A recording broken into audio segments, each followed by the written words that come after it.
The tent had been rented at a price that would have covered 3 months of rent on the apartment she shared with him. Linen tablecloths, real china, centerpieces that were not flowers but architectural arrangements of dried grasses and wire. Everything designed to look effortless, which meant someone had spent weeks ensuring it would. Elena arrived at 60:47, 17 minutes late by design. Not enough to be rude. Enough to be missed during the receiving line. Her sister had already been photographed from every angle, the light catching the diamond that had required a security deposit. The dress was silk, imported. The kind of thing that whispered its cost rather than announced it. She found her place card near the service entrance, her back to the garden lights. The chair to her left was empty. The chair to her right held a cousin who worked in pharmaceutical sales and spoke exclusively in acronyms. Elena! Her mother's voice carried the particular brightness of a woman performing hospitality under duress. We weren't sure you'd make it. Yes. Well. Her mother's eyes moved to the empty chair. And where is? Working. He couldn't get away. The cousin nodded with the satisfaction of someone who had predicted this. Around the table, small movements of confirmation. The poor farmer. The joke had preceded her by weeks, traveling through family phone calls with the speed of something nutritious. Her father had coined it, she suspected, though she had never heard him say the words directly. She had only seen the smirk that followed, the glance toward her mother that sought and received permission. The meal began with a salad that required description. Microgreens, compressed watermelon. Something foam that was not cream. Elena ate without tasting, her movements mechanical. Her gaze fixed on the middle distance where the tent wall met the rented floor. Her father was holding court at the head of the table, his hand periodically finding her sister's shoulder, as if checking the temperature of a successful investment. Your father, the cousin said, has really outdone himself. Yes.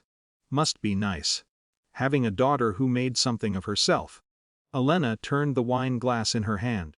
It was the wrong glass. She had taken her neighbor's when she sat down, and now she drank from something intended for white, while the red breathed in front of her empty setting. The distinction mattered to someone. It did not matter to her. The speeches began at 80:15. Her father stood with the ease of a man who had never been asked to sit down. He had dressed for this, she noticed. A new suit, or one that had been tailored to look new. The light caught his silver cufflinks, his silver hair. The silver ring that marked 25 years of marriage to a woman who had learned to arrange her face into supportive angles. When your daughter finds someone, he began, and the tent settled into the posture of an audience. You hope. You hope she's found someone worthy, someone who understands what she's worth. Her sister's hand found her fiance's. The fiancé, a man named Richard who worked in commercial real estate and laughed at her father's jokes before they ended, straightened in his chair. He had the look of someone who had rehearsed his gratitude. But more than that, her father continued, you hope she's found someone who knows what he's worth. Who isn't afraid to reach higher. To become better. The pause was practiced. Elena watched her mother's hands fold on the table, the fingers interlacing with the precision of a woman who had spent 30 years managing a man's performance. Richard. Her father said, and raised his glass, to our successful daughter, our pride and joy. May you continue to exceed every expectation. The room rose. Glasses lifted. Her sister's face held the particular shine of someone who had never been told no by anyone who mattered. Her father waited for the noise to subside, then he turned, not to her, through her, past her, to the empty chair, to the absence that had been noted and catalogued by 50 guests, and you. The smirk arrived on schedule, a muscle memory of superiority. Still in love with that poor farmer. The cousin laughed. A sound like a seal breaking. Around the table, the small releases of tension that come when the expected thing finally happens. Her mother's face did not change. Her sister's hand rose to her mouth, not to cover laughter, but to shape it into something more acceptable. Alina kept eating. The fork against the plate. The compression of greens between teeth. The swallow. She had learned this in childhood. The art of becoming furniture when the room grew dangerous. The body continued its functions, while the self retreated to some interior room with better soundproofing. Her father waited for the wince, for the flush, the stammer, the proof that the arrow had found its target. When none came, his smirk faltered, then recovered, reshaping itself into the patience of a man who could afford to wait. "Well," he said. "Silence. That's new."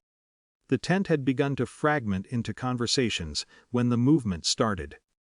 Not at the entrance, where a late arrival would be announced and assessed. At the side, where the catering staff moved between kitchen and floor. A man in a dark jacket, no tie, the collar of his shirt open in a way that suggested he had dressed for something else and adapted at the last moment. He moved with the economy of someone who had never learned to perform his own importance. Alina did not look up. She was counting bites, measuring the distance between herself and the moment she could leave without causing a scene. But the room changed. It was not dramatic. No gasp, no dropped glass, just a gradual reorientation the way a flock of birds adjusts to a shift in wind. Heads turned. Conversations paused. The cousin stopped mid-sentence, her mouth still open around an acronym. The man stopped at Elena's chair. "Sorry I'm late," he said. Not to the table, to her. The closing ran long. Her father's smirk had not yet faded. It remained fixed, a rictus of anticipated pleasure, as his eyes traveled from his daughter to the man beside her. The assessment was automatic: the wrong shoes, the wrong jacket, the hands that had clearly done work more physical than his own. "Well," her father said. "The farmer arrives. Pull up a chair, son. We were just toasting success." The man, David, though no one had asked, did not move. He looked at Alina with a question in his face that was not about the chair. She shook her head, almost imperceptibly. "Not yet. Don't yet." It was not David who broke the silence. At the head table, Richard's father had risen. The movement was not graceful. He knocked his napkin to the floor, caught it, dropped it again. His face had gone through several colors in quick succession, settling on something like the gray of a man who has seen his portfolio collapse in real time. "Wait." The word came out strangled, stripped of the authority it was meant to carry. "Wet. That's..." He was looking at David with the intensity of someone trying to read fine print in bad light. David turned. The recognition was mutual, visible, and professionally catastrophic. Something passed between them that required no translation, a language of contracts and valuations, of due diligence and discovery. "Mr. Chen," David said. His voice had changed, dropping into a register Alina had heard only when he took calls in the other room. "I didn't realize this was your son's engagement." "You..." Richard's father started again. "You're..." He looked at Alina, then back at David, and something in his face completed a calculation that had clearly been running in the background for months. "You're the Meridian acquisition, the agricultural technology. You closed this morning. Yesterday evening, actually." David's hand found Elena's shoulder. Not for support, she understood. For positioning. "We finalized the last of the regulatory approvals." The tent had achieved a new quality of silence. Her father's smirk was still there, frozen, a mask that no longer fit the face beneath it. He looked from David to Richard's father to Alina, his eyes performing calculations she could almost hear. The poor farmer, the agricultural technology, the closing that had required a security deposit of a different kind entirely. "You know each other," her father said. It was not a question. "SMIRKED. Chen's firm represented the opposition in our last round of funding." David's voice was calm, explanatory, the tone of a man describing weather. "We spent 6 months in discovery." He was very thorough. Richard's father had not sat down. He seemed to have forgotten that sitting was an option. His face had settled into an expression Elena recognized from business journals, The look of a man who has realized he has misidentified the terrain. David's company, he said, and his voice had gone strange. Meridian is the largest private agricultural technology acquisition in the state this year. Maybe the decade.